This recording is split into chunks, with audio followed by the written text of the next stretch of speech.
Yo, what's going on, chat? How are we doing today? Happy Wednesday night. Hope you guys are doing well. I didn't mention this in my last video, I believe, but yesterday night was the last hoorah for the boys. They're going out to Cleveland, so might be lonely for the next 6 months, this couple weekends, but nonetheless, we'll push through. This is the last little segment before we get on to chapter 8. So without further ado, let's get into it. The miracle that has provided these blessings. Having no axe to grind, no grudge to express, and no ulterior motives, ulterior motives, I have the privilege of analyzing frankly that mysterious, abstract, greatly misunderstood something which provides us with the aforementioned blessings, opportunities to accumulate wealth and freedom of every nature. I have the right to analyze the source and nature of this unseen power because I know and has known for more than a quarter of a century many of the people who organize that power and many who are now responsible for its maintenance. The name of this mystery benefactor of humankind is capital.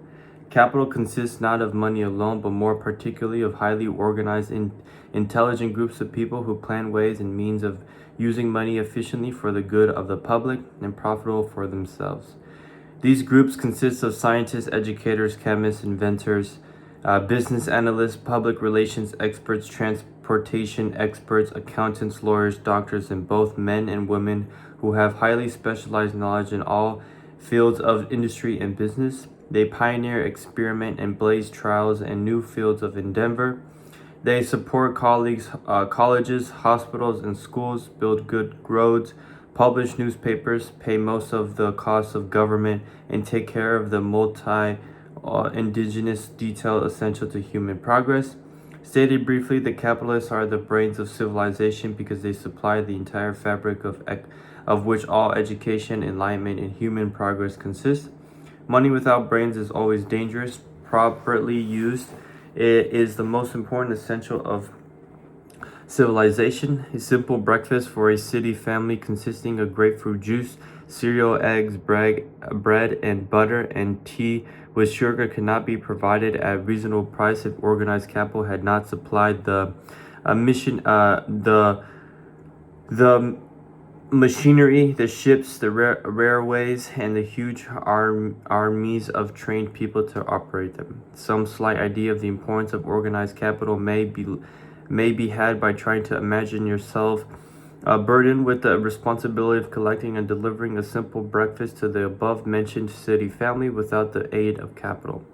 To supply the tea, you would have to make a trip to China or India. Unless you are an excellent swimmer, you would become rather tired before making the round trip. Another problem would confront you. What would you use for money, even if you had the physical endurance to swim in the ocean? To supply the sugar, you have to take another long swim to the Caribbean island or a long walk to a sugar beet farm. But even then, you might come back without sugar, because organized effort and money are necessary to produce sugar, to say nothing of what is required to refine, transport, and deliver it to the breakfast table. The eggs you could deliver easily enough, but you would have a very long journey before you could serve the 2 glasses of grapefruit juice. You would have another long walk to a wheat-growing area.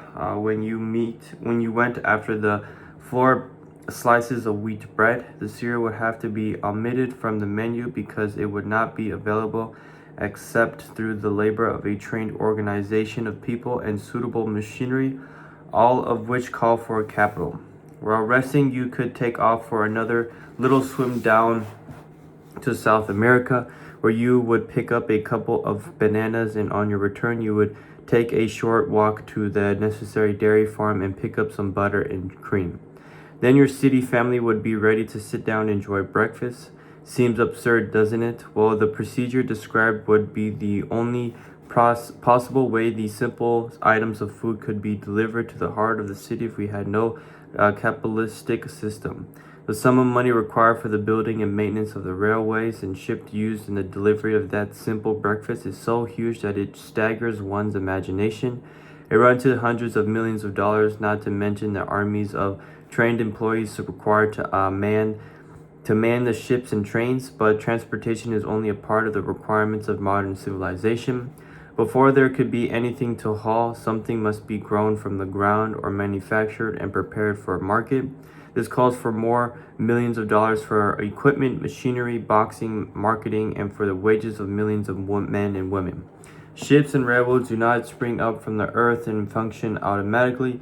They come in response to the call of the civilization through the labor and ingenuity and organizing ability of people who have imagination, faith, enthusiasm, decision, and persistence. These people are known as capitalists.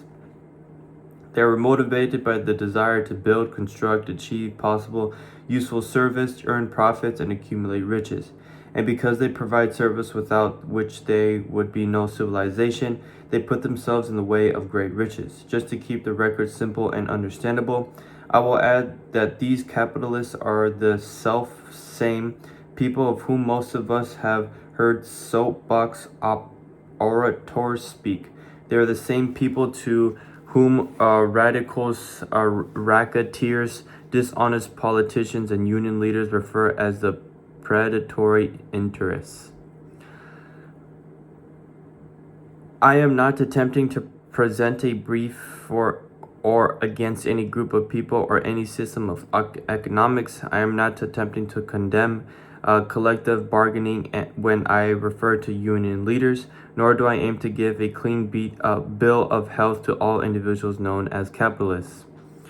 The purpose of this book, a purpose to which I have faithfully devoted over a quarter of a century, is to present to all who want the knowledge the most dependable philosophy through which individuals may accumulate riches in whatever amounts they desire.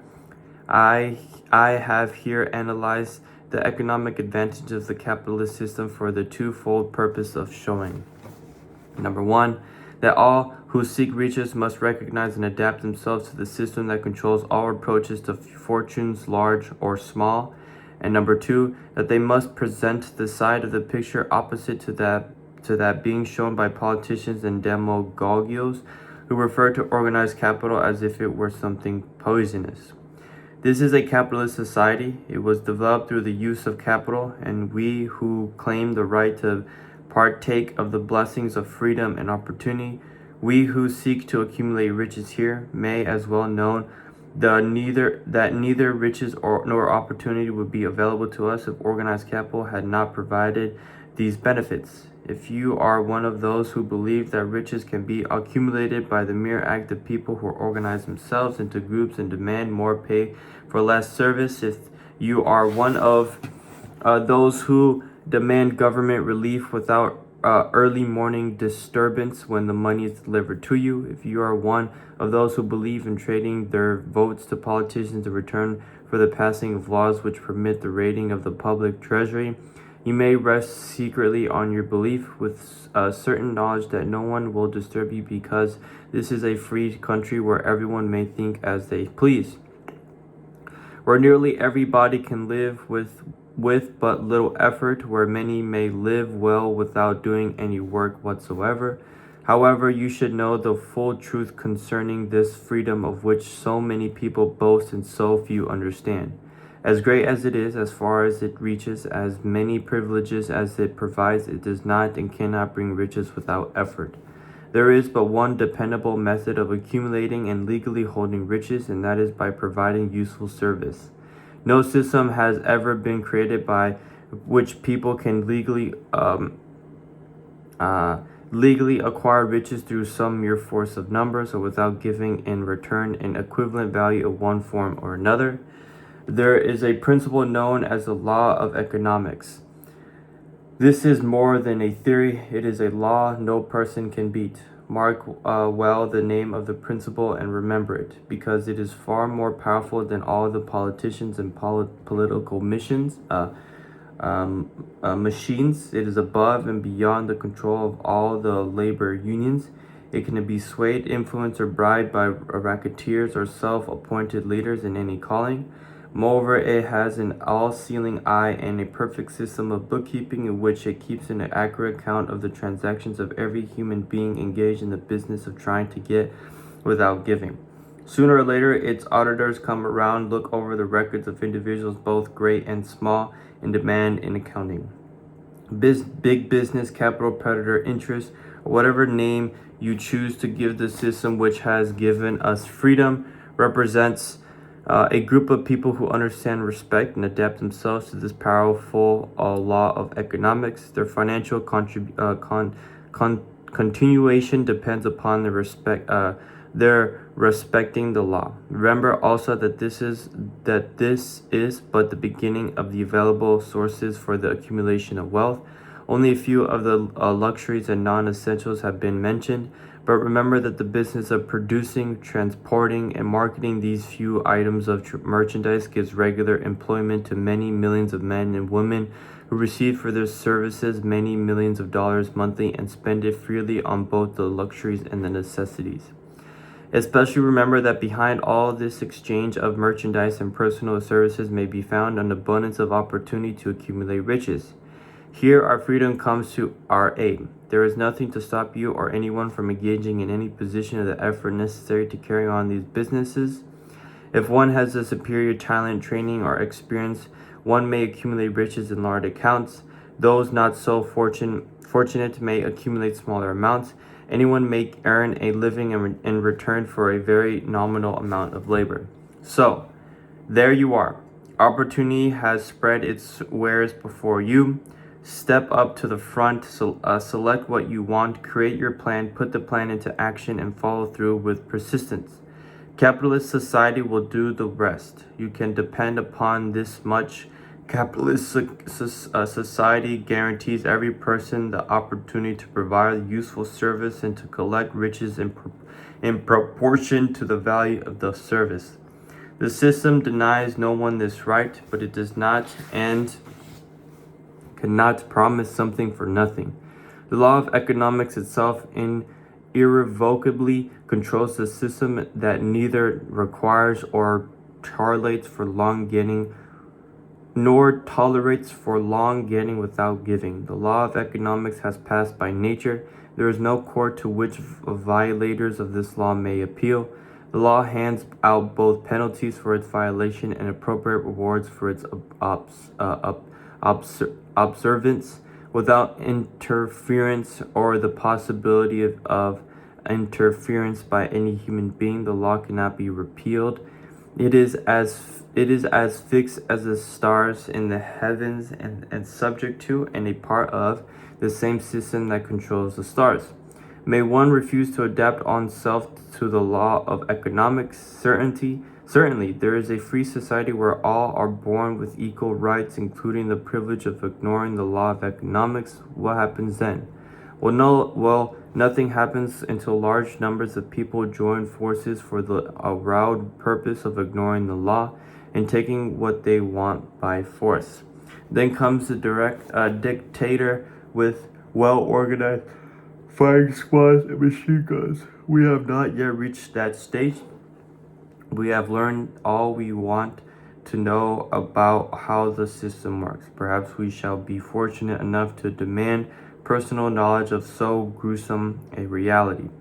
Doubtless, we shall prefer to continue with our freedom of speech, freedom of deed, and freedom to provide useful service in return for riches. These observations are not founded upon short-time experience. They are the result of 25 years of careful analysis of the methods of both the most successful and the most unsuccessful men America has known. And that is chapter 7. One thing that I definitely took away from that passage or that reading is that there is great value in understanding the system and how it works. But apart from that, one thing that I definitely took away is that are you going to be someone that's going to contribute to the system, or are you going to be someone that's going to be a part of the system? And what I mean by that is are you going to be someone that's going to provide valuable service to people that then the economics of it start to go off of you? Or are you going to be an individual that is going to play a part of making the economics work? And I hope that makes sense. I feel like I didn't. I hope that's clear what I'm trying to say. In other words, be a creator, be someone that's going to give great service to many of the people around you, rather than just being someone that is just doing their part, is just not creating real value in their own life but other people's lives, or not really contributing to the economics of the United States or whatever. What service can you provide to yourself or others that is very valuable, that are going to give you some means of returns, whether that be knowledge or whether that be money? And I think that's what it's really capturing. I hope I conveyed that or explained that well. If not, let me know in the comments below. But I'll see you guys tomorrow, and peace.